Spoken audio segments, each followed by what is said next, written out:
Now we have to see about the mycorrhizae. Mycorrhizae is a symbiotic association between the fungal mycelium and the roots of higher plants, that is called mycorrhizae.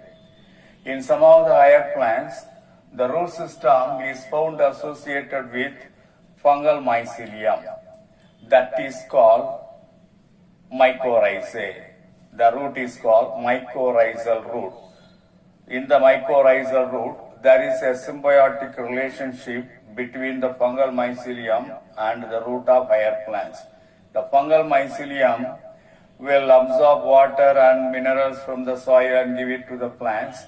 In turn, the roots of higher plants gives shelter and nourishment to the mycelium of the fungi. So there is a mutual relationship, symbiotic association is taking place in between the mycelium of the fungus and the higher plants, roots of higher plants.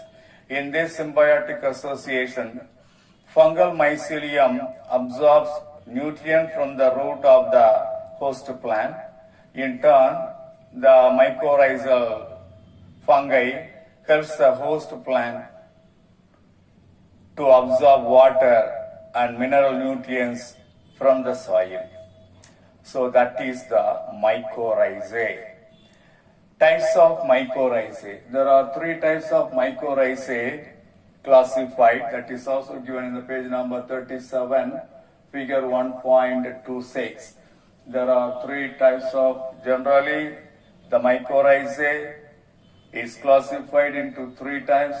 One is ectomycorrhizae, second one endomycorrhizae, and the third one ectendomycorrhizae.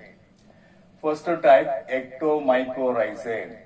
When the fungal mycelium found associated on the outer surface of the root of higher plants, that is called ectomycorrhizae.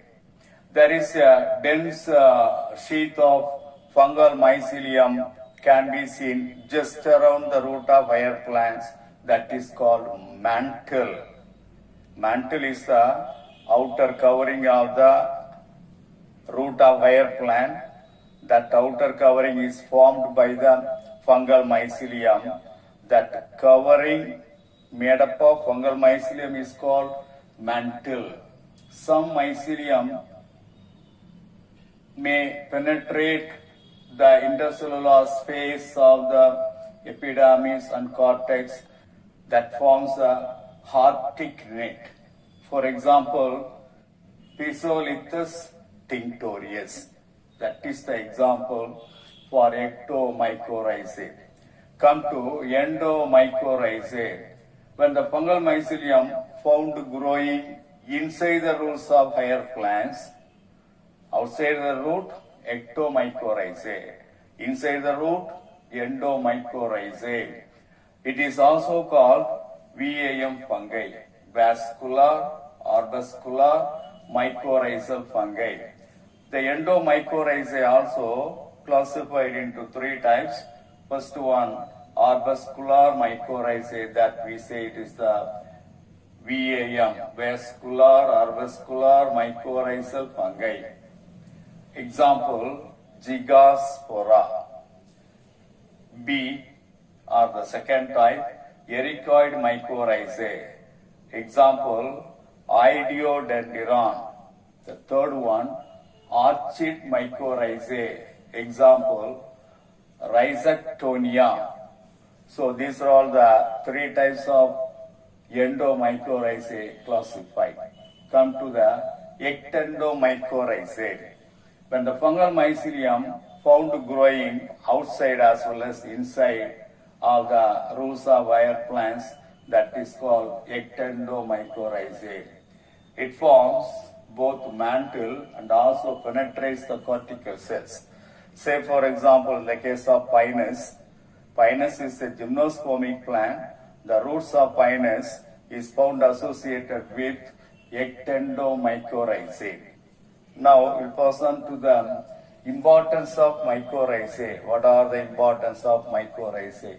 First one, the mycorrhizae help to absorb nutrition, helps to absorb nutrition in monotropha. Monotropha is a saprophytic angiosperm. So, in the case of monotropha, the mycorrhizae helps to absorb nutrition. That is. Second, it improves the availability of the minerals and water to the plants.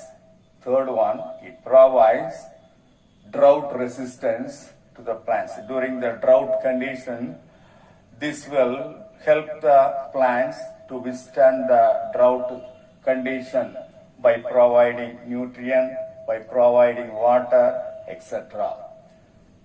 It protects the roots of higher plants from the attack of plant pathogen. Plant pathogen cannot attack the root system of the higher plants when the mycorrhizal roots, when the mycorrhizic part present in the root, just around the root, that will give a best protection to the roots of higher plants. And this is all the importance of mycorrhizae. So now we have seen the mycorrhizae in general. What is actually the mycorrhizae? Then types of mycorrhizae. There are 3 types of mycorrhizae. The importance of mycorrhizae. That's all about the mycorrhizae.